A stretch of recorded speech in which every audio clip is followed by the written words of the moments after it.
Hello সবাইকে, তো Sunday চলে গেছিলাম ছেলের স্কুলের পিকনিকে।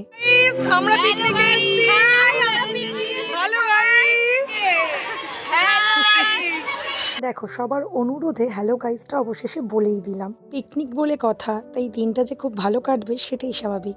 আর আমাদের জীবনটা তো খুবই অনিশ্চিত, কাল কি হবে আজকে দাঁড়িয়ে আমরা কেউই জানি না। তাই আজকের দিনটা তুমি কিভাবে নিজেকে উপহার দেবে সেটা তোমার উপরেই ডিপেন্ড করে। তোরা বেশ একসাথে খেতে বসেছিস, ভালো হবে। পিকনিকের সকালটা শুরু হয়েছিল গরম গরম লুচি আর আলুর দম দিয়ে, আর ছানাদের সাথে তার মায়েরাও খেয়ে নিয়েছিল একসাথে। খাওয়া দাওয়া শেষ করে দেরি না করে এদিকে এরা খেলায় মত্ত হয়ে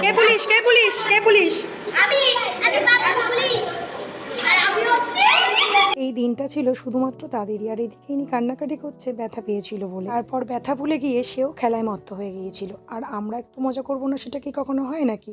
যতই হোক পিকনিক বলে কথা, তাই না?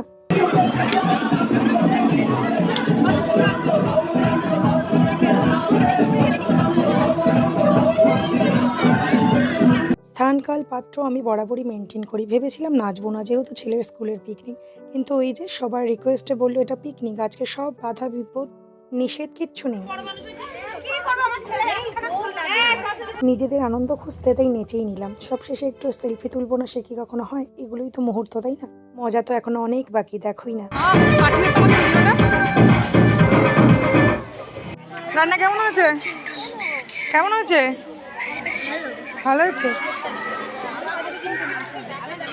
মাঝখানে আমরা কফি খেয়েছিলাম, ঘুরতে গেছিলাম, আর এরা তো অনেক রকম খেলা করেছিল। তারপর খেলার শেষে খাওয়া দাওয়ার পাট শুরু। বাচ্চারা খেয়ে ওঠার পর আমরা বড়রাও খেতে বসে গেলাম। পিকনিকে যাবার একটা বিশেষ কারণ ছিল আমি আমার ছেলেকে একটা বিশেষ দিন উপহার দিতে পারি সেই জন্য, আর সাথে তো আমরা নিজেরা মজা করব, সেটাই স্বাভাবিক। খুব মজা করে দিনটা কাটিয়েছিলাম।